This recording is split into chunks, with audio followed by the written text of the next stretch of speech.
Malheureusement, qu'on se fait dire non, on parle pas trop fort, ou surtout quand on est enfant, c'est comme arrête de crier, arrête de faire ça, là, tiens-toi tranquille. Ce genre de truc-là, mais on l'internalise, puis quand vient le temps de prendre la parole, on n'a pas les outils, le corps, il répond pas.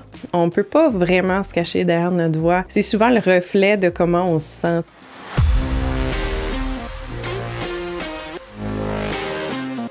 Ambitionnelle, femme qui n'a pas peur de s'affirmer, prendre sa place et donner le meilleur d'elle-même afin d'avoir ce qu'elle veut.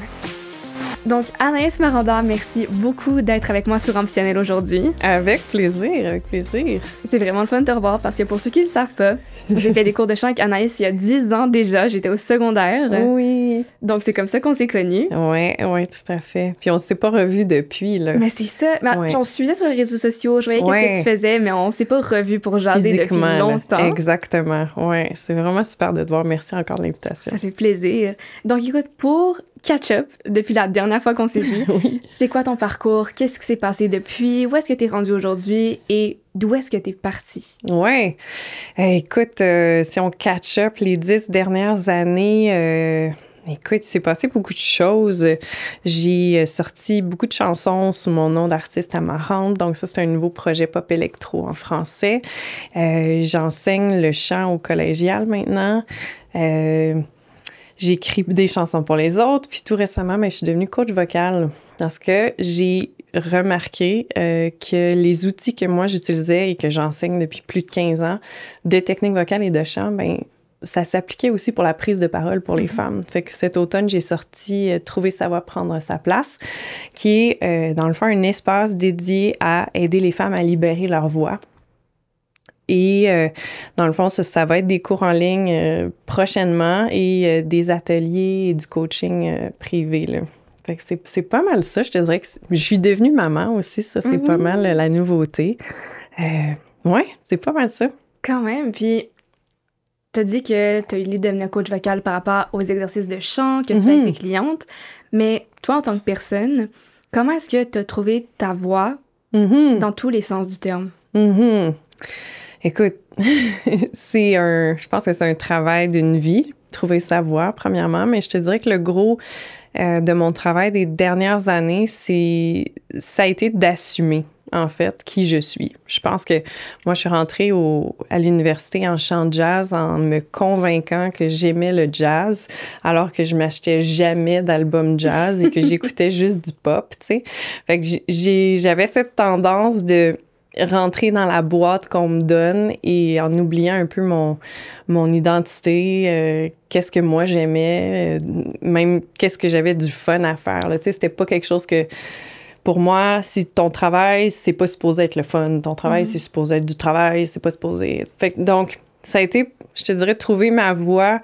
Ça a été, franchement, de juste redécouvrir c'est quoi vraiment mes intérêts, puis de suivre ça, puis d'assumer qui je suis, tu sais.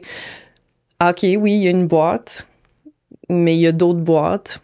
Puis moi, c'est quoi que je veux dans tout ça? Fait que je te dirais que c'est pas mal ça. Ça a été trouver ma voix, VOIE. Je pense qu'on va faire beaucoup de jeux de mots avec ça aujourd'hui. Puis ce chemin-là, de trouver sa voix, de qui on est et tout, c'est la même chose. C'est dans le sens que la voix VOIX, c'est tellement proche de qui on est, tu sais. On peut pas vraiment se cacher derrière notre voix. C'est souvent le reflet de comment on se sent, tu sais, la voix. Fait que pour moi, c'est... Trouver sa voix, VOIE, VOIX, ça vient ensemble, tu sais. On l'entend ou on le ressent quand la voix n'est pas alignée, la personne n'est pas alignée avec ce qu'elle aime, ça dégage pas la même chose. Ouais. T'as raison. Puis je pense aussi qu'en tant que telle, la voix VOIX, je pense que c'est l'un des aspects des êtres humains qui est aussi le plus important. Parce que c'est comme ça qu'on communique entre nous, c'est comme ça qu'on connecte, c'est comme ça qu'on raconte nos histoires, c'est comme ça qu'on s'exprime. Donc, savoir comment l'utiliser puis l'assumer, je pense que c'est la chose la plus importante qu'on peut faire en tant qu'individu. Vraiment, vraiment. Puis je pense que, tu sais, il y a l'aspect voix, mais tu sais, moi, je vois vraiment l'humain, tu sais, comment est-ce qu'une femme peut se sentir complète, là, tu sais. Il y a... Des fois, c'est passé par je suis tellement reconnaissante de mon parcours musical parce que nous, les pauvres artistes, on a besoin de se questionner tout le temps. Parce qu'on sait pas, on rentre pas dans un sentier droit à 9 à 5, on est maître de nos projets. Il y a personne qui vient te prendre la main pour te dire « Hey, on s'en va faire un album, il est financé. Cette époque-là est révolue, là, tu sais. Donc, tous tes projets doivent venir de qui tu es. Puis on dirait qu'il y a quelque chose avec l'art que si c'est pas aligné avec qui t'es ou si t'essaies juste de fitter dans un courant, ça pogne pas. Donc, il y a comme cette recherche-là de qui tu es combinée avec comment ta voix est développée, que tu la laisses s'exprimer. Tu sais, comme tu as dit, c'est tellement clé à la communication.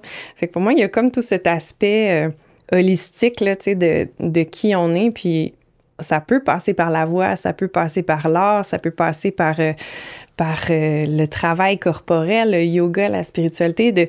Mais je pense que c'est cette recherche de qui on est, tu sais, qui est essentielle, en fait. Ouais. C'est drôle parce que tout ce que tu me dis, ça me fait penser à différents épisodes que j'ai enregistrés il y a quelques temps, dont la créativité. Mais il y avait aussi un aspect que souvent aussi, en créativité, on a peur de ne pas être original, mais en tant que tel, de ce que j'ai remarqué, du moins ce que d'autres personnes ont remarqué aussi, c'est qu'à notre époque, où on est 8 milliards d'humains, tout le monde a énormément d'idées, c'est extrêmement rare que quelqu'un va avoir une idée qui est originale et qui n'a pas déjà été explorée. Oui. Mais la différence, comme tu le disais justement, entre les gens qui connectent avec ton contenu, c'est plus il est authentique, plus ta voix est pas actionnée, mais plus ta voix est propre à toi et tu l'assumes, comme tu l'as dit au début, c'est là que les gens vont accrocher, que tu vas avoir l'impact que tu souhaites avoir. Ouais. Puis je me dis tout le temps, tu sais, il y avait une prof un jour qui m'a dit, la façon dont tu te présentes sur scène, une prof de chant, c'est un peu la façon dont t'es dans la vie, tu sais. Puis je disais ça avec mon chum, puis lui, il était pas d'accord parce que les gens ont des personas, tu sais, ont des personnages sur scène, ils deviennent quelqu'un d'autre. Mais en même temps, je me dis, tu sais, moi, dans la vie, il y a du monde qui me trouve fine, il y a du monde qui me trouve drôle, il y a des gens qui veulent passer du temps avec moi. Ça a l'air drôle à dire comme ça, là, mais dans le sens que c'est parce que je suis moi-même, tu sais. Fait que après ça, c'est juste quand vient le temps de t'exposer, admettons, sur les réseaux sociaux ou de lancer ton projet ou lancer tes chansons ou faire preuve de créativité dans n'importe quelle sphère de ta vie, bien, c'est toi. Puis il y a déjà du monde qui t'aime. Fait que c'est pas une affaire de meilleure idée qui va sortir du lot. Tu sais, c'est plus une affaire de ça va parler à du monde parce que de toute façon, dans ton entourage, il y a du monde qui sont là pour toi aussi puis qui apprécient qui tu es, tu sais. Je sais pas si ça fait du sens, mais on dirait que tu dis ça puis c'est comme une idée avec laquelle je me réconforte des fois de dire parce que on n'est pas we're not for everybody, tu sais, on n'est pas pour tout le monde. Il y a des gens qui vont me trouver vraiment fatigante puis puis c'est bien correct, on n'est probablement pas amis dans la vie de tous les jours non plus, tu sais, ce type de personnalité-là. Fait qu'on dirait que c'est une idée qui me réconforte, tu sais, en étant une recovering people pleaser, de dire, OK, ben je vais trouver ma tribe, je vais trouver en étant moi-même, plutôt qu'en me diluant, en essayant de me mettre dans une boîte, là. Ben, c'est sûr. Puis souvent, j'ai l'impression que lorsqu'on va sur les réseaux sociaux, justement, on cherche un peu cette validation externe par les gens qui likent nos posts, les commentaires, les partages, les abonnements. Puis souvent, on tombe dans ces métriques qui sont superflues, j'ai envie de dire, parce que plus tu t'exposes en étant toi-même, plus tu vas attirer effectivement les personnes qui sont pour toi. Les bonnes personnes, c'est ça. Mais c'est ça. L'important, c'est pas... Bon, tout le monde dit ça, c'est vraiment cliché, mais... C'est vrai que c'est pas la quantité, mais bien la qualité des personnes à qui tu t'entoures qui compte. Surtout pour les réseaux sociaux, parce qu'on le sait comment l'algorithme fonctionne, tu sais. On est montré aux gens qui engagent avec notre contenu, tu sais, puis pas tant que ça avec des gens qui nous suivent. Fait que donc, c'est quoi le pourcentage? C'est genre 2% des gens qui te suivent qui voient ton contenu dans leur fil d'actualité? Bonne question, mais c'est très petit.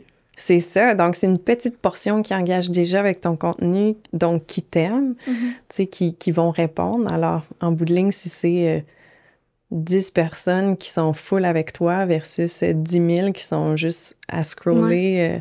Ton message, il passe pas, tu sais, dans ce temps-là. Puis l'impact est beaucoup plus grand aussi, tu sais. Mm-hmm. Mais t'as-tu un aspect qui est intéressant qui est lorsque t'es sur scène? Ouais. Et je sais que pour beaucoup de gens, être sur une scène devant des gens, ça les stresse énormément. Ouais. Il y en a pour qui c'est leur plus grande peur. Ouais. Toi, comment tu te sentais par rapport à ça quand t'as commencé à être artiste? Ça, c'est une drôle de question parce que c'est comme j'ai commencé à chanter vraiment tôt. J'avais 3-4 ans, là, tu sais, puis moi, je suis de la génération qui était dans son salon avec sa brosse à cheveux à chanter du Céline Dion dans le tapis, là, tu sais. Fait que c'est comme si rapidement,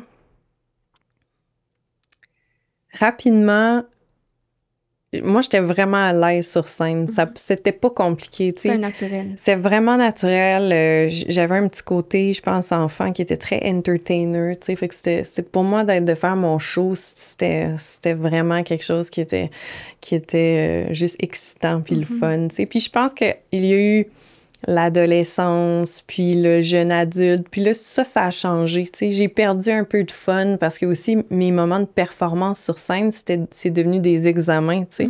Quand tu fais des études en musique, ben t'as pas un examen écrit quand t'as ton cours de chant, là, tu sais, c'est un spectacle. Fait que mon rapport a changé un peu, tu sais, avec le temps. Puis je te dirais, des périodes de ma vie où j'étais moins alignée, justement, puis que je faisais pas l'art que j'avais envie de faire, ben ça a comme accumulé des associations moins le fun que quand j'avais, je sais pas moi, 14 ans, puis que je chantais « Je t'oublierai » d'Isabelle Boulay, là, tu sais, avec un karaoké. Fait que, ouais, je te dirais que ça évolue beaucoup, puis maintenant, je le vois beaucoup comme un muscle. Fait que, tu sais, je pense que le fait d'avoir fait autant de chants, autant de spectacles, autant d'expériences comme ça a fait que naturellement, je suis plus à l'aise sur scène que monsieur, madame, tout le monde, là, tu sais, clairement. Mais en même temps, tu vois, là, ça fait longtemps que j'ai pas chanté sur scène. Là, je crois que ça fait 1 an et demi, là, tu sais. Donc, la prochaine fois que je vais chanter, je vais avoir une nervosité beaucoup plus grande qu'il y a 4, 5, 6, 7, 8 ans, là, tu sais, parce que la répétition fait que ça devient la norme, ça devient normal. Puis ça, souvent, c'est quelque chose que les gens sous-estiment, c'est-à-dire que parler sur scène, c'est épeurant, c'est la pire chose que j'ai à faire, alors que c'est juste une question de s'exposer graduellement pour que ton système nerveux ne voit plus ça comme la fin du monde, parler devant des gens, tu sais, sur une scène. Ouais. Donc, en bref, le faire le plus possible. Graduellement, je pense. Ouais. De prendre conscience, tu sais, c'est comme un peu j'ai tout le temps envie de dire, c'est de l'exposure thérapie, là, dans le sens que quelqu'un qui a peur des chiens puis qui veut avoir un chien ou qui est en couple avec quelqu'un qui a un chien ou qui doit côtoyer un chien, tu sais, mais qui a peur, ils vont graduellement, la première étape, ça va être d'être à 10 mètres, tu sais, du chien, de le voir, puis d'être conscient que le chien, il bougera pas, il est vraiment calme, puis qu'il n'y a pas de danger, puis que ton système nerveux voit ça comme quelque chose de bien relax. Puis pour pas qu'il s'active, tu sais. Donc, puis après ça, ben il rapproche le chien, puis à un moment donné, ben ça va être toucher le chien, puis être 30 minutes dans la pièce, dans la même pièce fermée avec le chien pour que ton corps enregistre que c'est pas une mauvaise expérience. Mais souvent, ce qui arrive, c'est que les gens se donnent pas l'opportunité d'en faire un petit peu, tu sais, c'est-à-dire, prends donc la parole à ton prochain party de Noël, tu sais, ou à la réunion, sois donc la personne qui va prendre la parole pour poser la question ou quoi que ce soit. Ils passent de « j'ai pas envie de prendre la parole » à « oh mon Dieu, je dois je dois parler devant 50 personnes, que c'est vraiment important ». Mais c'est sûr que ton système nerveux va être ultra activé. Fait que je pense que c'est d'en faire le plus possible, puis de voir les petites opportunités ici et là pour que ça devienne quelque chose que tu développes des trucs, que tu te sentes de plus en plus à l'aise, que tu trouves ton rythme de croisière aussi, de comment tu te prépares, de qu'est-ce qui te rend plus à l'aise, c'est quoi les outils que tu peux utiliser pour être moins nerveux. Puis après ça, c'est de se mettre des situations où tu vas prendre la parole de plus en plus. Puis ça n'a pas besoin d'être compliqué. Là. Je te disais, un souper de filles là, où tu veux juste remercier tout le monde d'être venu ouais, exact. Ouais, pas plus compliqué que ça. Donc, admettons, parce que je pense souvent à des personnes comme... moi, je suis bonne en général pour m'exprimer avec des personnes one-on-one. J'adore faire le podcast. Mais aller devant une foule, faire une présentation à l'université devant des personnes, j'étais tellement stressée. Ouais. Puis, c'était dans mes questions, en fait, que je voulais poser un petit peu plus à la fin, mais je pense que ça a du sens de la poser maintenant. Saute sur l'occasion. Oui. Exactement. Je sais que moi, admettons, lorsque je suis hyper stressée et que je dois parler, admettons, devant un groupe de personnes, c'est comme si physiquement, littéralement, ma gorge se ferme et je n'arrive plus à parler et je sens que c'est serré et là, on dirait que je manque d'air, on dirait que je suffoque. Et pourquoi est-ce que ça me fait ça? Ouais. Et 2, comment est-ce que, sur le moment, je peux passer par-dessus? Parce que littéralement, quand ça commence, c'est comme si je pars aussi en mode panique et je suis comme, oh mon Dieu, qu'est-ce que je peux faire? Puis comment je vais réussir? Parce que là, en plus, tout se ferme. Là, puis t'es littéralement devant des gens, donc t'es obligé de performer, mais t'as l'impression d'être prise. Puis admettons, si on essaie d'être un peu plus précise, ce serait quoi le contexte? Est-ce que tu as besoin de te préparer avant de parler? Faut-tu que tu apprennes une présentation? Donne-moi un petit peu plus de détails de ça dépend ton vraiment. Type de situation. Donc, ça m'est arrivé une fois que je voulais prendre la parole, admettons, avec un grand groupe de 50 personnes. Et lorsque je suis arrivée pour parler, c'est là que le build-up est arrivé et que j'ai ressenti le stress, la boule s'est faite, j'étais comme... OK. Donc tu ça, pensais que tu allais être à l'aise? Mais en fait, je savais que ça me stressait. OK. Mais c'est dès que je me lève et que je commence à parler que là, it triggers it. OK, parfait. Fait qu'il y a comme plusieurs aspects, tu sais, c'est-à-dire tout ce qu'on a parlé il y a quelques minutes de graduellement, tu sais, de pas passer de 0 à 50 tout de suite, tu sais, ou de pas avoir des attentes que ça va bien aller, dans le sens, ton corps a clairement une réaction de protection, là, tu sais, il s'active, puis là, ton corps, là, il fait pas la différence entre un lion puis 50 personnes, là, tu sais. Donc là, ce qui se passe, c'est que il y a l'aspect de relaxation, de, tu sais, tout ce qui est gestion de stress. La préparation aussi, c'est souvent quelque chose qui est... C'est tellement important, la préparation. Puis les gens pensent que la préparation pour une prise de parole, c'est juste apprendre ton texte, tu sais. Puis des fois, ce qu'on peut faire, c'est, admettons que tu peux le voir d'avance que cette présentation-là arrive, c'est ta prochaine que tu vas préparer, bien, tu peux commencer à faire un peu comme avec le chien qu'on se disait tantôt, bien, tu le fais devant ton ami. Tu l'invites dans la pièce, puis tu dis « Hey, je vais te faire ma présentation. » Donc, tu la fais comme si, tu sais, avec la même énergie, là. C'est pas une affaire de réciter ton texte, là. Ça, c'était au secondaire et ça reste au secondaire de réciter son texte. On veut plus tout à fait ça, là. Ben, on veut plus ça du tout, là. Donc, c'est graduellement en faire un peu plus pour aller... calmer ton système nerveux pour pas que ça passe de 0 à 200, mais peut-être de 0 à 100 au niveau de ton comme à quel point tu es activé.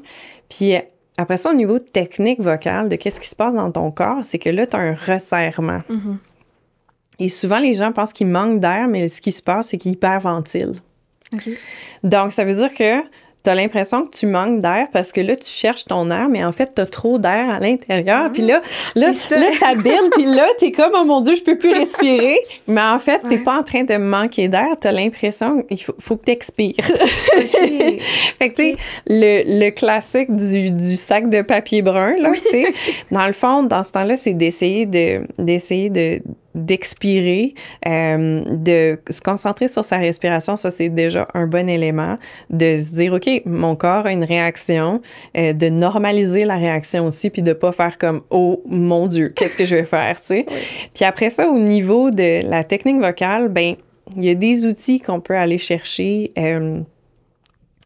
qui vont ouvrir un peu plus la gorge. Là, je rentre pas dans les détails, là, c'est très un peu... comment on dit ça? J'ai juste envie de dire blasé, puis c'est pas ça le mot. C'est très banalisé, là. C'est pas du tout juste ouvrir la gorge, là. C'est plus complexe que ça. Mais il y a des exercices qu'on peut faire pour ouvrir la gorge. Donc, sachant que ton corps va avoir une réaction qui est comme ça, ben là, à ce moment-là, tu peux penser à cet exercice-là qui va ouvrir ta gorge et donc que tu vas pas avoir ce sentiment de serrement-là, tu sais. C'est quoi l'exercice? Maintenant, je trouve qu'il faut savoir c'est quoi, parce que la prochaine fois que ça m'arrive, je vais essayer. Oui, mais en fait, on a nos cordes vocales au niveau de la gorge. Puis, ce qui se passe, c'est que au-dessus de la gorge, on a des fausses cordes vocales. OK? C'est pas... Je pense que je m'en souviens, on en avait déjà parlé. C'est vrai? Ensemble, ouais. Wow! Il y a 10 ans, je savais des affaires. Et donc, dans le fond, ces fausses cordes vocales-là, en situation de stress ou quand on est en train de faire un effort physique, ben ils vont se refermer pour protéger nos voies respiratoires. C'est ça qui se passe. Donc, là, ce qu'on va faire, c'est avec des exercices, c'est qu'on va isoler ces fausses cordes vocales-là, puis qu'on va les faire bouger tranquillement. Puis là, ça a l'air simple dit de même, mais ça prend une bonne conscience du corps. Mais un exercice qui peut être simple, c'est juste d'ouvrir les narines. Puis ça, ce que ça va faire, bien, ça va créer, tu t'en rappelles? Je m'en souviens maintenant, exactement. Tu vas ouvrir un peu les narines, puis ça va aller directement ouvrir ces fausses cordes vocales-là. Bouger les oreilles, il y a des gens qui savent bouger les oreilles, ça va aussi avoir cet impact-là. Mais de faire l'exercice dans un environnement où tu n'es pas stressé, de faire l'exercice dans un environnement où tu es un petit peu nerveuse, puis ça va t'amener à être capable de mieux contrôler ça quand tu es nerveuse. Intéressant. Ouais. Je viens de me souvenir exactement, on faisait nos gammes avec cet exercice-là et d'autres. Ouais? Ah, OK. Je viens de m'en souvenir. Dès que tu as dit ouvrir les narines, j'étais comme... Oui. C'est ça, parce que en chant, plus on monte dans le registre vocal, exactement, plus c'est un effort pour le corps de maintenir ça. Et donc, on va ouvrir les narines pour créer cet espace-là en continuant à monter. Je pense que c'était pour ma voix de tête. Mais anyway. OK. C'est un autre sujet. Mais parfait. Fait que la prochaine fois que je vais être stressée ou que je suis dans un environnement comme ça, j'essaierai de le faire et d'y penser. Oui, exact. Ben, en fait, je pense que la première affaire, c'est le système nerveux, tu sais. Mais si tu as de l'espace mental, parce que veux pas, dans ces situations-là, on pense à plein d'affaires. Je pense qu'expirer va être un bon début. Oui, c'est ça. Tu sais, 5 minutes, 10 minutes avant que ton... Tu sais, quand tu commences à sentir que là, il y a une petite activation dans ton corps, juste de refocuser sur la respiration un petit peu, puis t'assurer que tu respires au complet, de un, puis que tu expires au complet.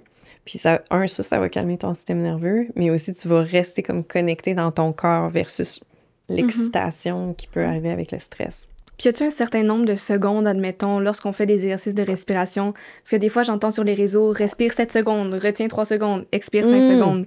Est-ce qu'il y a des certaines règles à suivre ou c'est vraiment juste prendre une grande respiration, faire une expiration? C'est vraiment tu sais, dans ton cas, de ce que j'entends, c'est il y a une hyperventilation. Ouais, dans mon donc cas, là, il y a trop d'air. C'est d'expirer. Non, c'est pas, tu sais, c'est pas comme un exercice de respiration. Tu sais, c'est sûr que la cohérence cardiaque, moi, je le recommande. Là, j'ai commencé à l'en faire. Ça va calmer le système nerveux, puis tu vas revenir à un état qui est un petit peu plus proche du neutre. Fait que ça, c'est sûr que ça va aider, là, vraiment. OK. Puis justement, on a parlé un petit peu des muscles de la gorge et comment notre voix fonctionne. Mais moi, ce que je me demandais, en fait, c'est comment est-ce que notre voix fonctionne d'un point de vue physiologique? Oui. Ben écoute, on a dans la gorge, on a notre boîte vocale, notre appareil, et là-dedans, c'est notre larynx, en fait. Là-dedans, il y a les cordes vocales. Les cordes vocales, c'est minuscule. C'est la grosseur de mon ongle, là. C'est comme un grain de riz, là. C'est 2 petites membranes qui s'ouvrent et se ferment, qui se collent ensemble, qui vibrent. Puis ça crée le son. Donc, on inspire et là, en inspirant, les cordes vocales sont ouvertes. Et quand on fait une phonation, donc quand on parle ou quand on chante, les cordes vocales vont normalement se refermer.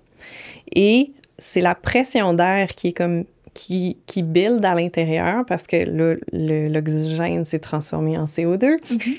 C'est cette pression d'air contre nos cordes vocales qui va créer le son et qui va les faire vibrer.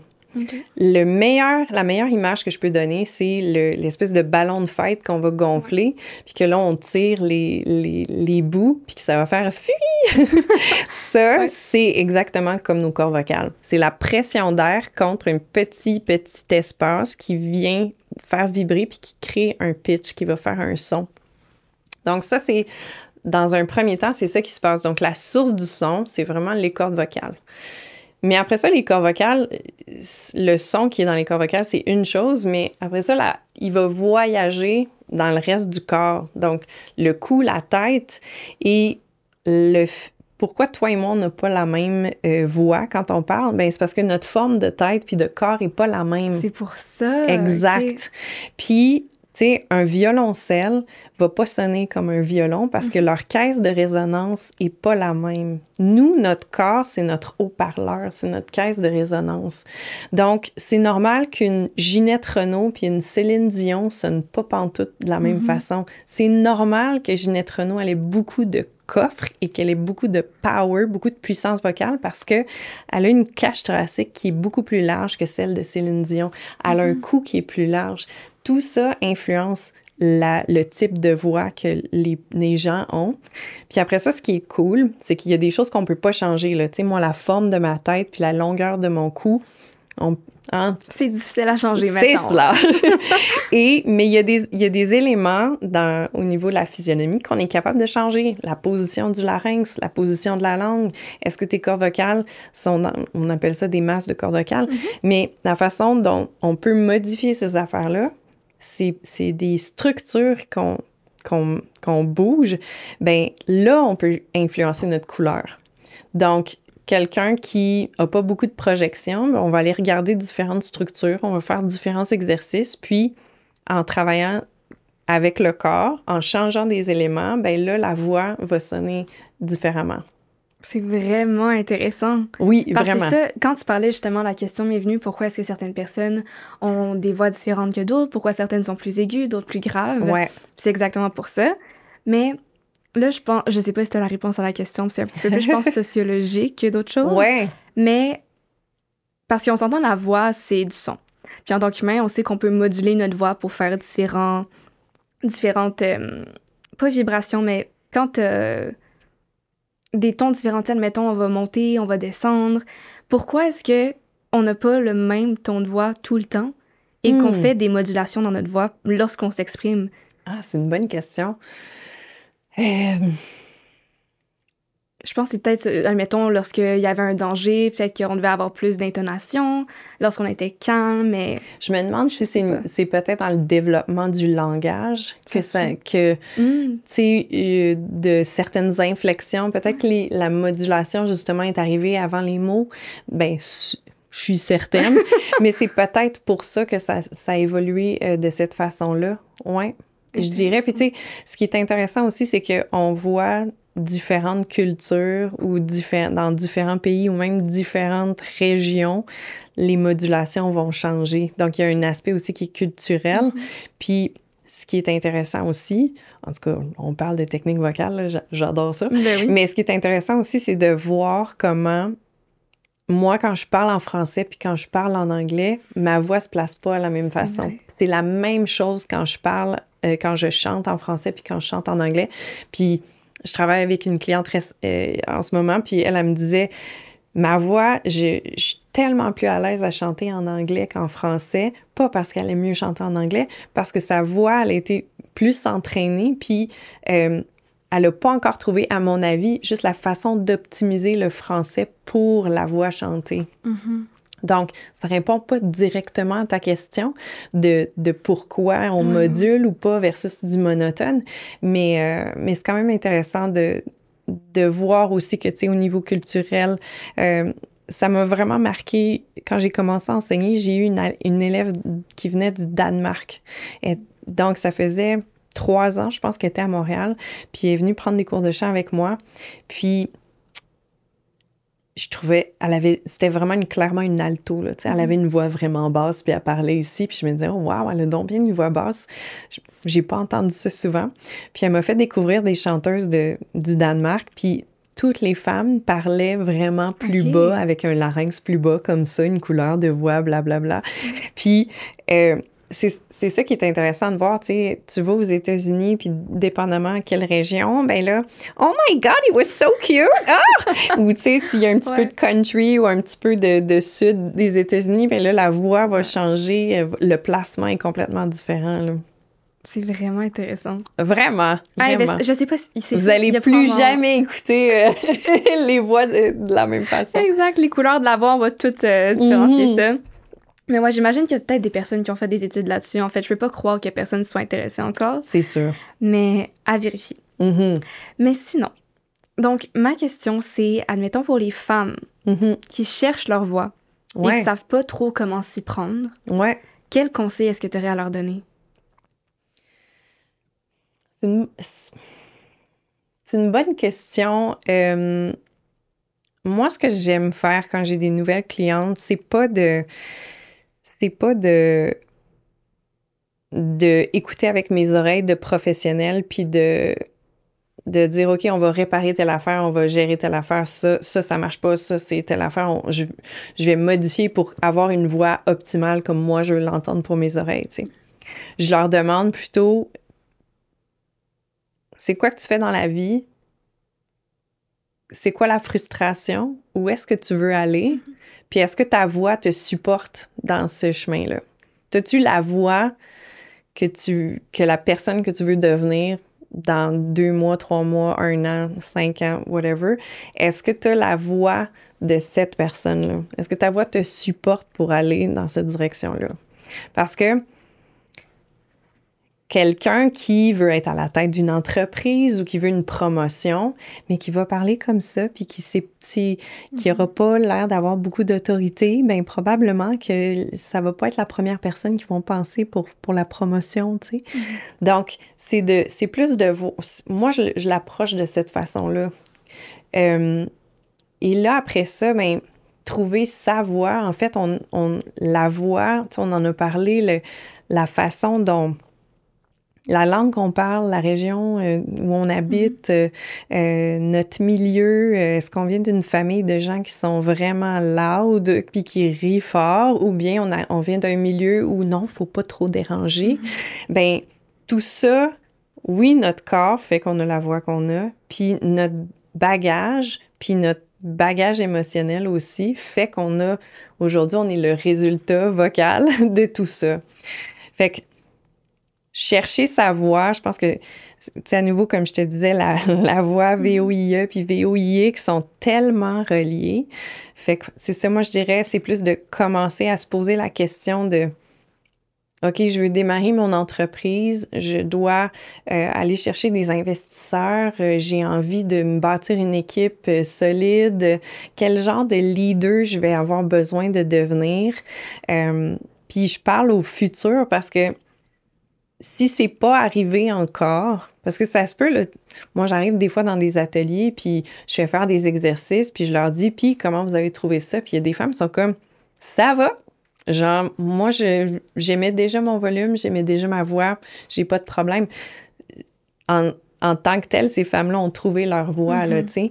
Mais pour celles qui ont l'impression qui sont pas présentes au complet, autant dans leur corps que vocalement, mais là, à ce moment-là, c'est sûr que le coaching vocal va aider, c'est clair. Des activités comme du théâtre va aider. Des fois, c'est juste de... Je pense que quelqu'un qui me dit « Ouais, j'ai pas trouvé ma voix » ou « Je cherche ma voix » ou « Je sais pas trop comment m'exprimer », c'est souvent quelqu'un qui s'est pas laissé parler, tu sais. Qui a pas... Ça va sonner un petit peu hippie, mais tu sais, qui a pas libéré sa voix encore, tu sais, qui s'est pas permise de verbaliser son opinion, qui s'est pas permise de dire c'était quoi ses besoins.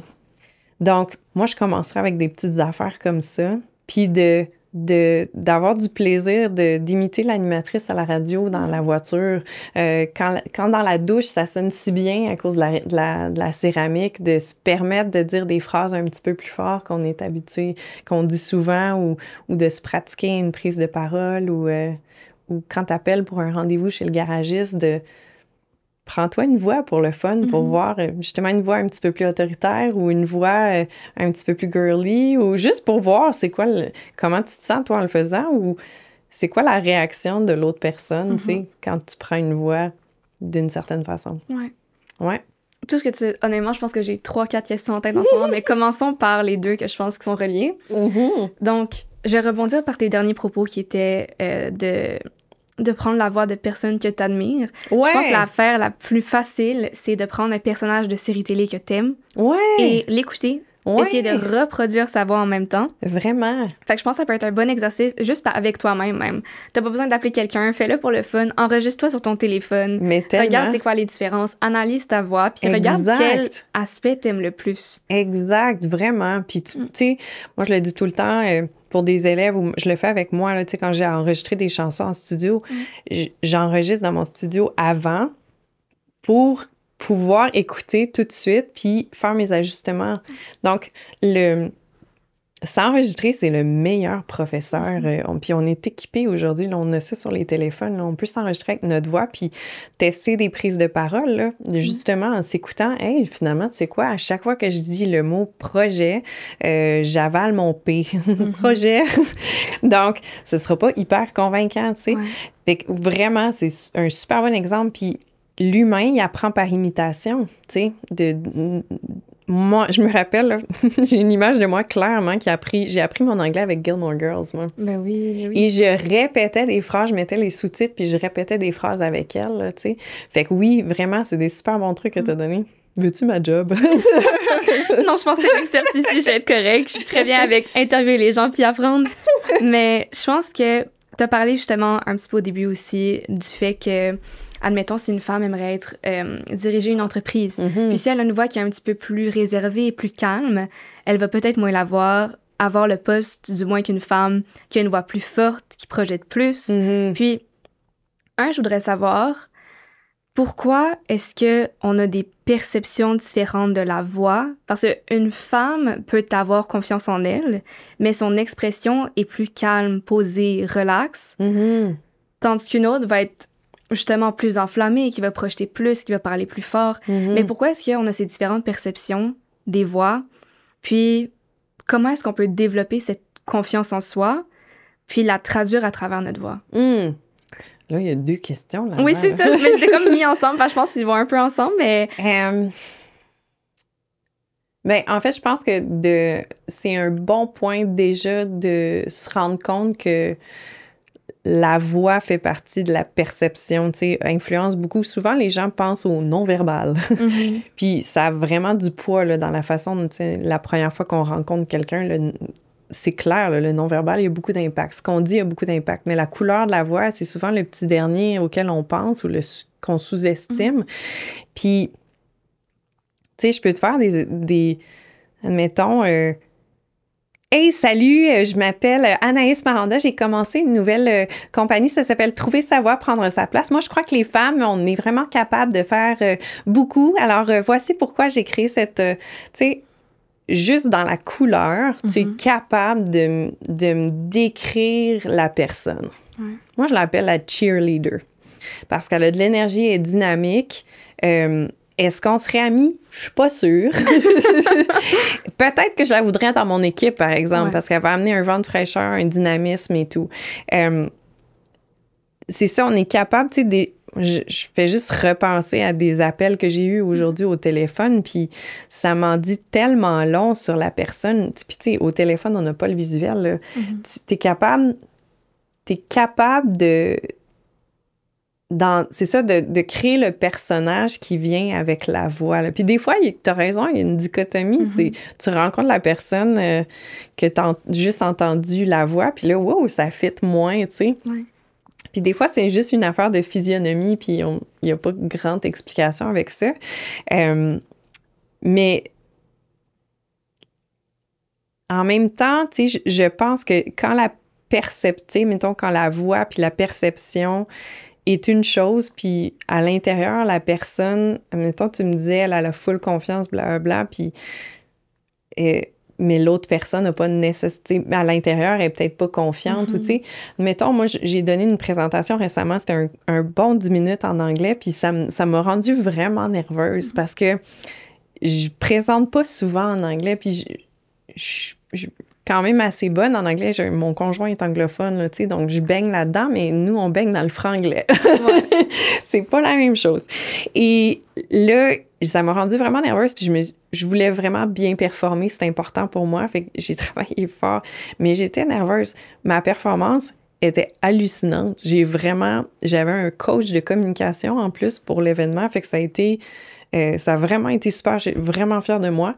Mais j'étais nerveuse pendant, avant, après, j'étais soulagée, tu sais. La différence, c'est pas qu'avoir confiance, ça fait que t'es plus nerveux non plus, tu sais. C'est juste de dire, j'étais bien dans mes souliers, mais là, ce que j'ai fait, c'est que I put more weight to the bar pour la présentation. Je me suis challengée avec cette présentation-là. Donc, et c'était important pour moi, donc j'étais plus nerveuse, tu sais. Là, ta deuxième question, je l'ai oubliée.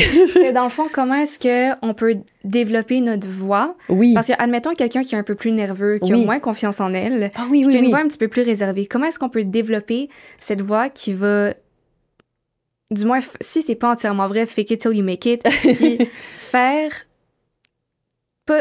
donner aux autres l'impression, oui, mais aussi faire en sorte que tu commences à croire en toi et tu développes ta confiance avec ta voix?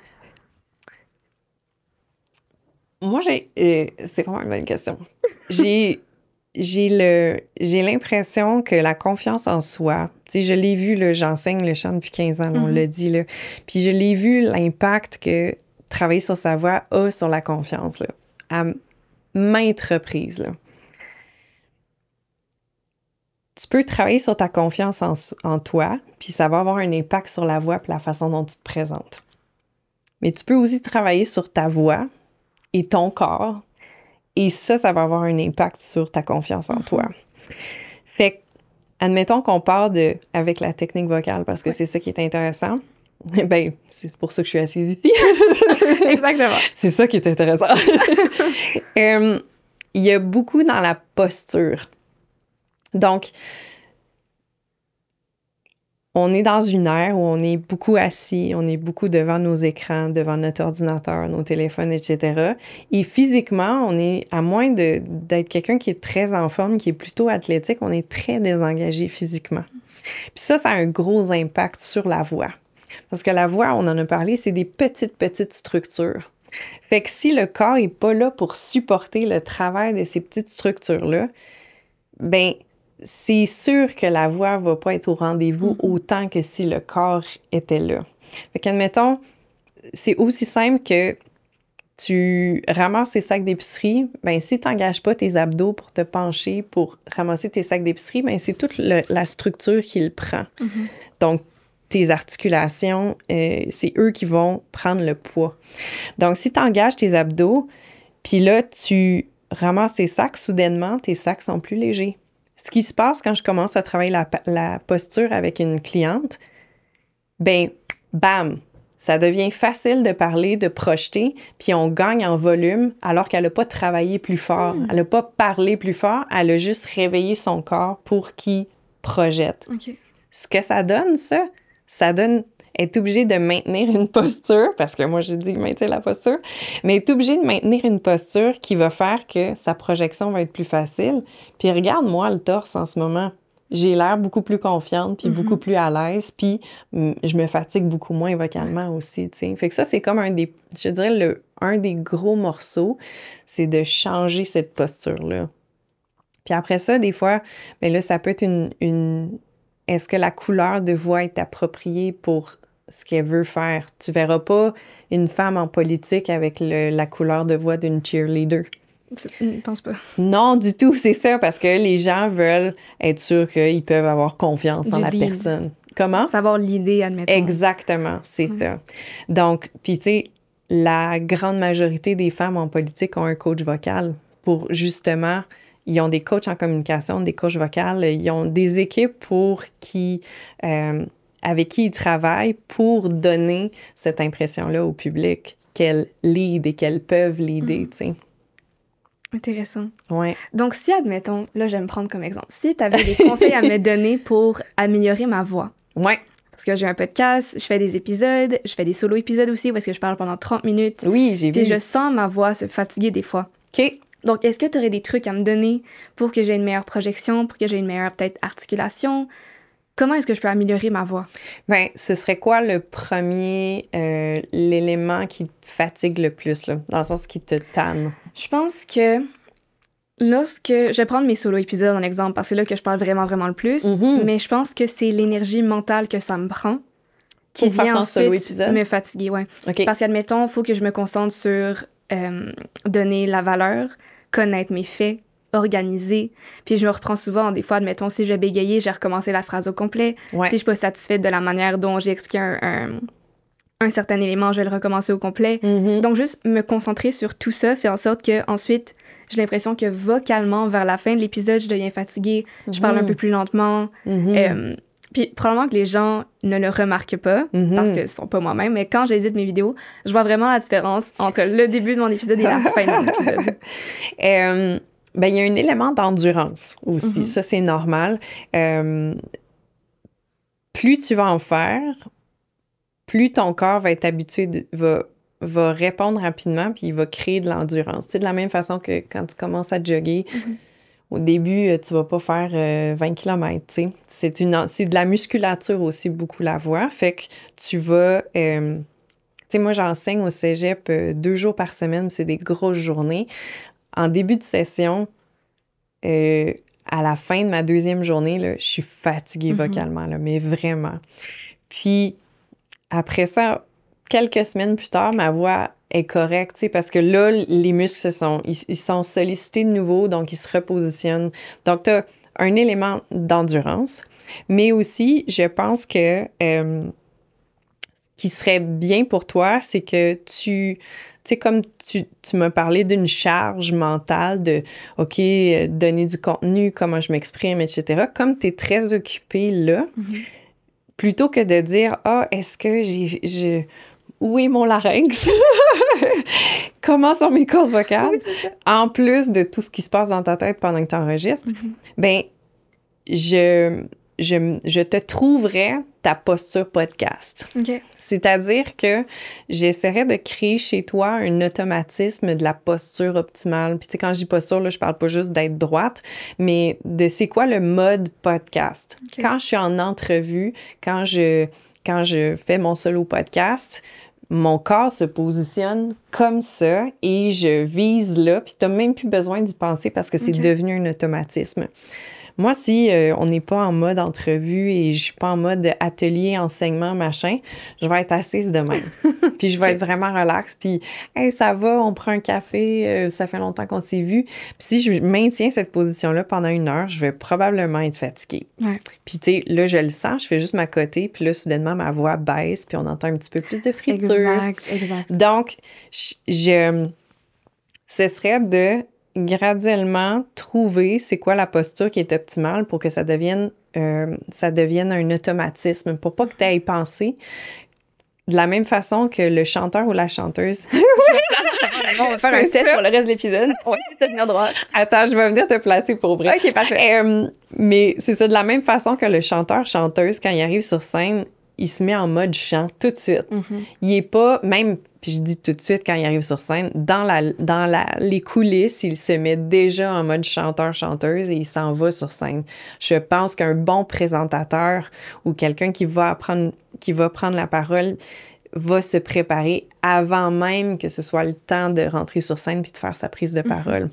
Donc c'est ça. Fait qu'admettons là qu'on joue, là, puis je te place. Puis là, côté micro, là, comment on gère ça? C'est correct. C'est à peu près le point de distance. Donc, tant que je reste assez proche, on est correct. Puis moi, je vais me lever puis je vais venir te placer. Là. OK, parfait. Tant que ton micro bouge pas, si tu te rassois à la même place, on aurait correct. OK, j'écoute. Fait que dans le fond... Attends, je vais me mettre ici avant de me déplacer. Là. Dans le fond, la première chose que je vois, c'est que t'es croche parce que t'es assis sur une fesse. La posture est belle. Là. C'est pas que c'est pas beau. C'est juste que... C'est pas optimal. Exactement, c'est pas optimal. Ça pourrait amener une fatigue vocale parce que ton corps, il est pas en mesure de supporter comme il faut. Fait que pour une position assise, l'idéal, c'est vraiment d'aller sur les autres fesses, là, de se positionner. Puis là, on va te donner... C'est compliqué en entrevue parce que tu veux être contre la personne, tu veux pas regarder autrement. Sinon, c'est un signe de désintérêt, mais OK. Oui, c'est ça. Bien, peut-être que, admettons là, qu'on était intense, bien, pas intense, mais admettons qu'on voulait être optimal. Piqué, là, tu sais, ce serait peut-être juste de... avoir la chaise une en face de l'autre ou tu sais, de moi avoir cette rotation-là pour que les deux, on travaille un peu moins puis qu'on soit dans notre axe en bout de ligne. Ça, c'est important. Puis à ta défense, comme la surface de la chaise n'est pas très ferme, on est assis sur des fauteuils très confortables. Pour ceux qui nous écoutent en juste audio, en ce moment, on est en train de se placer puis toute la posture. Donc, exact, c'est ça. Donc, les divans sont confortables, mais ils supportent pas bien. Donc, c'est très facile de désengager les abdos puis de s'accoter. Donc, il y a un travail supplémentaire pour, s'asseoir sur nos pics de fesses. Je mêle tout le temps ischio puis ischion, fait que je veux pas le dire. Il est trop tard. Et après ça, c'est de s'assurer que on est grande. Okay. Donc, tu sais, c'est la tête droite, donc il y a un fil qui nous tire comme ça. Puis aussi, qu'on déroule le torse, parce qu'il y a quand même, je vais venir juste pour... Vas-y. J'ai tellement l'impression que c'est pas naturel en plus en ce moment. Je sais. Okay. Puis là, dans le fond, ici, là, tu me permets, je te oui, vas-y. Tu vas juste dérouler vers le haut aussi ton torse qui va monter un petit peu. Puis tu vas juste relâcher les... C'est ça, exact. OK. À nouveau, à ta défense... C'est quand même challengeant à cause du divan. Du pouf, ouais. Mais, tu sais, là, en ce moment, moi, j'ai la jambe croisée, je suis surtout sur la fesse droite, mais je suis quand même capable d'aller chercher un peu de tonus quand même, tu sais. Fait que, qu'est-ce que ça veut dire, là, en ce moment? C'est pas que tu deviennes raide dans tes entrevues. C'est pas ça le but. Mais...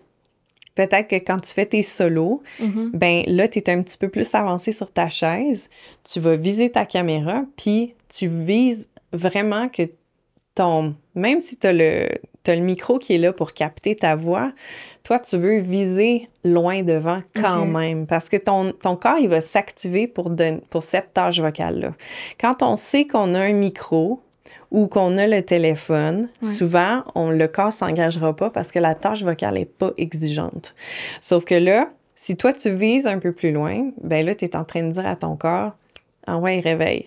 Tu peux marcher désengagé, puis tu peux marcher engagé. Donc, tu peux faire ton podcast physiquement engagé, avoir un micro, puis pas avoir besoin de projeter beaucoup, mais tu peux faire tout ça aussi engagé, puis ça va avoir une répercussion sur ton endurance, c'est sûr.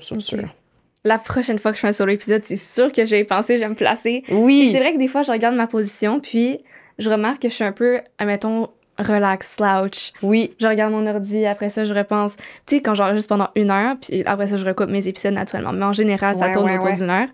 Je le vois vraiment que vers la fin, là, je commence à être comme de même. Vraiment. Et je pense que c'est là que vient la différence dans ma voix, puis comment est-ce que je projette. Oui. Puis la fatigue qui vient aussi. Vraiment. Je pense que ça va avoir un gros impact. Puis plus t'es fatigué, tu sais, plus t'es à la fin de ton heure, plus c'est important que le corps soit là, tu sais. Puis d'être consciente un peu à propos de ça. Vraiment. Puis tu sais, ça se pratique vraiment bien un peu partout, là. Tu peux le faire en travaillant. Ah, ma posture de balado. OK, ma posture. OK, ça ressemble à quoi? Ah, si j'ai un appel à passer, je vais essayer la posture, tu sais. Ouais, sans faire ça trop compliqué. Oui. Fait que dans le fond, pour clore, admettons, les trucs qu'on pourrait donner aux femmes qui nous écoutent, ou les hommes, je sais qu'il y a des fois des hommes qui écoutent mes épisodes, mais si quelqu'un veut avoir une meilleure voix, c'est quoi les étapes à suivre, admettons, si tu veux donner une présentation et que tu veux des conseils concrets à appliquer sur le moment? Qu'est-ce que tu fais? Se permettre d'explorer, de pratiquer par soi-même. Si vous avez une présentation, une prise de parole à faire, de pas juste penser à votre texte, c'est-à-dire pas juste apprendre le texte au niveau de la préparation, mais le pratiquer avec l'énergie que vous voulez avoir. Ça, c'est quelque chose que j'ai appris en chant. Puis, tu sais, souvent, on pense que apprendre une chanson, c'est la mélodie puis les paroles. Ciao, bye. Mais les recherches ont prouvé que maintenant, dans l'enseignement, on recommande de pratiquer les 3 en même temps. C'est-à-dire, c'est quoi la 3e affaire?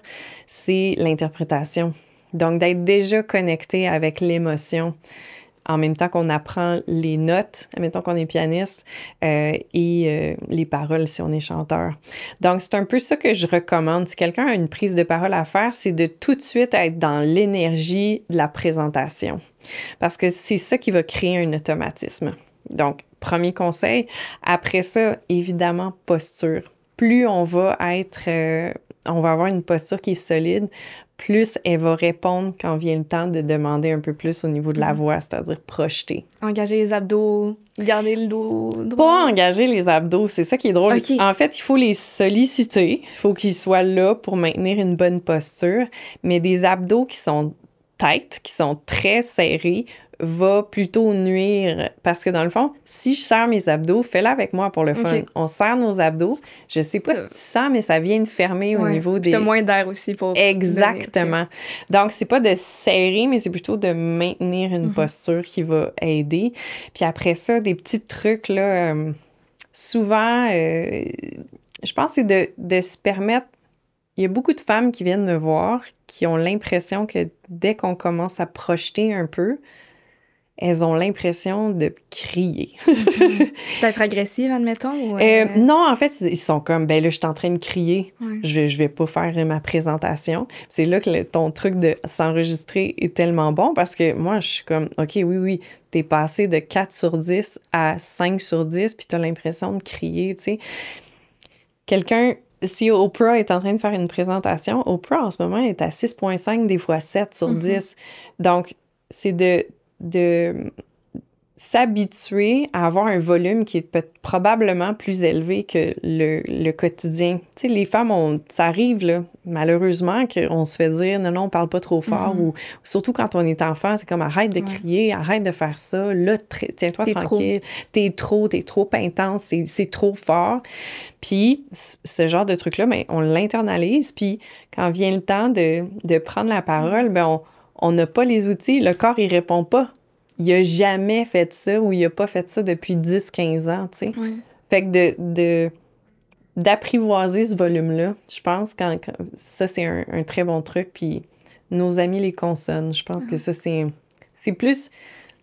Les gens pensent qu'articuler, c'est important. Oui, c'est important, mais la voix est portée par les consonnes par en avant, tu sais. Ouais. Fait que de dire, OK, t'as projet à dire, ben projet, tu sais. Le PR, il est important, mort dedans. La prononciation. Oui. Après ça, évidemment, tout ce qui... d'aller chercher de l'aide, d'être proactif, je pense. Oui, tout à fait, dans le sens où moi, ou d'aller faire des cours de chant ou des cours de théâtre, comme j'ai mentionné, tu sais, il y a des gens qui sont spécialisés en communication aussi. Si c'est le stress qui est en jeu quand c'est le temps de prendre la parole, ben de la thérapie, de l'hypnose, de l'acupuncture, il y a des spécialistes, des psychologues qui sont spécialistes en performance, qui travaillent avec des athlètes, tu sais. Moi, c'est un beau cadeau, je trouve, de la vie, là. Ben, cadeau de la vie, j'exagère peut-être, là, mais tu sais, on a tellement accès à des ressources. Puis la présentation dont je te parlais, là, que j'ai faite de 10 minutes en anglais, là, je la préparais, puis dans le fond, on nous a offert le coaching de communication. Ouais, okay. Donc moi, j'étais comme, ah ben ouais, cool, parfait. Mais le stock que j'ai pris de ce coaching-là, puis on s'entend, j'ai envoyé un, disons, brouillon de ma présentation, de moi qui donne ma présentation en vidéo. Et ce monsieur-là, il s'appelle Doug Melder. Puis il m'a renvoyé une petite vidéo avec 6-7 minutes de conseils. Wow. Et l'impact de ces conseils sur ma présentation, ça a passé de « c'est bien ta présentation » à « wow, t'as donc bien donné une présentation ». Tu sais, d'aller chercher de l'aide de gens professionnels qui font ça dans la vie. Pour moi, c'est sûr que ça implique un investissement de temps puis un investissement financier, mais en même temps, ça... C'est un investissement. C'est un investissement, puis ça accélère le processus, mais tellement... Je n'arrête pas de parler, là, mais... c'est parfait. Moi, j'adore ça. J'en apprends tellement aussi, donc continue. D'accord. J'ai une cliente là, qui vient de commencer, puis elle est avocate, puis elle va passer des entrevues là, prochainement pour un nouvel emploi, puis... Elle dit, je peux pas me cacher derrière ma toge en entrevue. C'est moi qui s'en va passer l'entrevue. Puis j'aimerais ça vraiment pouvoir trouver la job que... pas auditionner, là. Tu vois, j'arrive du milieu du spectacle, mais de passer une entrevue pour la job que je veux, puis d'être confiante, puis que les gens aient confiance de m'offrir un poste, là, tu sais. Fait que, ouais, c'est ça. Je suis contente pour elle qu'elle elle se soit tournée vers moi, entre guillemets, parce que je sais clairement, je l'ai entendu parler, là, je le sais que je peux l'aider, là, puis ça va faire un gros impact là, dans sa vie. Puis si, admettons, il y a des gens qui écoutent ça puis qui veulent savoir comment est-ce qu'ils peuvent travailler avec toi, c'est quoi les différentes choses que tu offres en ce moment? En ce moment, c'est des ateliers, donc des ateliers en entreprise, des ateliers dans des organismes aussi. Donc, ça peut être quelque chose, si jamais votre entreprise a des budgets de formation, c'est quelque chose, ou qui ont des comités de diversité aussi, parce que je peux enseigner aux hommes, mais ma vocation, c'est vraiment pour les femmes. Donc, d'en faire la demande au niveau des ressources humaines pour que je vienne donner des formations. J'offre aussi du coaching privé. Et prochainement, là, j'aimerais ça dire mars, il y a des cours en ligne là, qui vont être disponibles. Donc, ça va tout être des façons de pouvoir travailler avec moi. Puis, seulement aller voir sur mon site Internet, là, trouver sa voie, prendre sa place. Parfait. Ben écoute, je mets tous les liens en description dans tous les cas. C'est gentil, merci. Mais la question finale que je pose à toutes mes invités, my God. c'est, je sais pas si tu as déjà entendu, mais c'est qu'est-ce qui te rend fière d'être femme? Ah, mon Dieu! Plein de choses, vraiment. Je pense que la sororité, ça, c'est vraiment quelque chose qui me rend fière. J'aime ça, j'aime mes amis, j'aime ça, les relations que les femmes ont entre elles. Ça, c'est vraiment... J'ai une amie qui me parle souvent de « Ah ouais, les femmes sont en compétition », tu sais, cette espèce de narratif-là. Puis moi, j'ai pas vraiment vécu ça, tu sais, je vais pas là-dedans, dans ma tête, ça se passe pas. Il y a comme... Puis je crois que je dois attirer des femmes comme ça parce que je sens tellement d'entraide puis de support. Fait que ça, c'est comme un des éléments qui me rend super fière. Puis je te dirais que depuis que je suis mère... Waouh! La résilience du corps de la femme, la résilience de la femme. Je pensais pas que j'avais autant de patience puis d'amour, l'affection, l'empathie, puis en même temps, cette espèce de force, là, tu sais. La force féminine, c'est pas rien. Je comprends qu'il y a des gens qui aient peur des fois parce que on est capable de faire vraiment beaucoup de choses, tu sais. Quand on croit à ce qu'on est capable de faire, là, les choses se passent.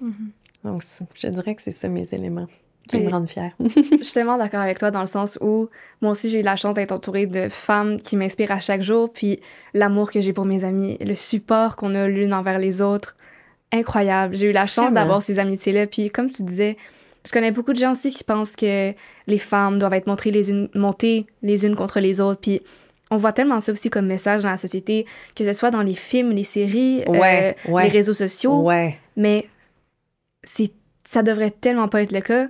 Parce qu'il y a tellement de force à se rassembler entre nous. Mais tellement. Puis je pense que quand tu côtoies, en tout cas, mon expérience, c'est je côtoie des femmes qui ont du succès, tu sais, puis plus elles montent dans le succès, plus ils sont les premières à te tendre la main pour que tu viennes avec elles, tu sais. Puis, fait que pour moi, cette notion de compétition-là, pas que j'y crois pas, parce que c'est clair on le sait pourquoi, tu sais. Le patriarcat, ça, c'est un autre sujet. Oui, exactement. Et tu sais, avant, on dépendait d'un bon mariage pour survivre et tout ça, là, tu sais. Donc oui, il y avait de la compétition, mais maintenant, on est des femmes indépendantes. Exactement, c'est ça. Donc, c'est plus la même game, là. Puis on a encore des plafonds à casser, là, tu sais. Donc... des plafonds de verre. Donc, ouais, c'est ça. Je le sens plus. En tout cas, c'est pas mon expérience du tout. Ouais. On est chanceux d'avoir ça, en tout cas, parce que faut pas le prendre pour acquis. C'est hyper important. Puis je sais que tu parlais du fait d'être mère. Moi, je ne relate pas exactement au fait d'être mère, mais je sais qu'il y a énormément...